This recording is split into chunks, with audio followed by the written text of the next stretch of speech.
Plastic அரிசி, plastic முட்டை என்பதெல்லாம் இன்றளவும் வதந்தி என்றே கூறப்படும் நிலையிலும் ஆங்காங்கே பிளாஸ்டிக் முட்டைகள் விற்கப்படுவதாக புகார்களும் தொடர்ந்து கொண்டுதான் இருக்கின்றன.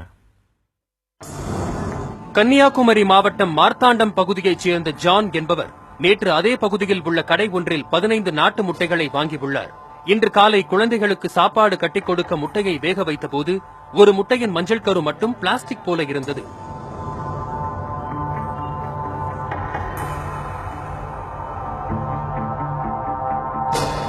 முட்டையின் வாசனையின்றி இருந்த அந்த முட்டையை கண்டு அதிர்ச்சியடைந்த ஜான் கடைக்கு சென்று கேட்டுள்ளார். வழக்கமாக அளிக்கும் வியாபாரியே முட்டையை விற்றதாக கடை நிர்வாகம் தெரிவித்துள்ளது.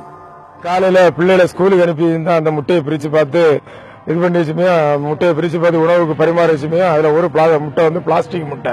அந்த முட்டையை எடுத்து நாங்க கீழே போட்டு பார்த்து ஒரு ரப்பர் பந்து இது பண்ண துள்ளிட்டு இருக்குது. நாங்க கடையில போய் திருப்பி கடையில கேட்டாங்க, அவங்களுக்கு வந்து அதுக்கு எந்த சம்மந்தம் கிடையாது. எங்களுக்கு முட்டை வியாபாரம் பண்ணிட்டு இருக்க ஒரு ஆளு பிபின் சொல்லிட்டு வரும் நம்ம பேர் சொன்னாங்க. அவங்களுக்கு செல் நம்பர் தந்தாங்க.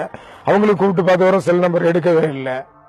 இதைத் தொடர்ந்து மீதி இருந்த முட்டைகளை வீட்டில் வைத்து வேக வைத்து பார்த்தபோது ஒரு சில முட்டைகள் பிளாஸ்டிக் தன்மையுடன் இருந்ததாக அவர் சந்தேகம் தெரிவித்துள்ளார்.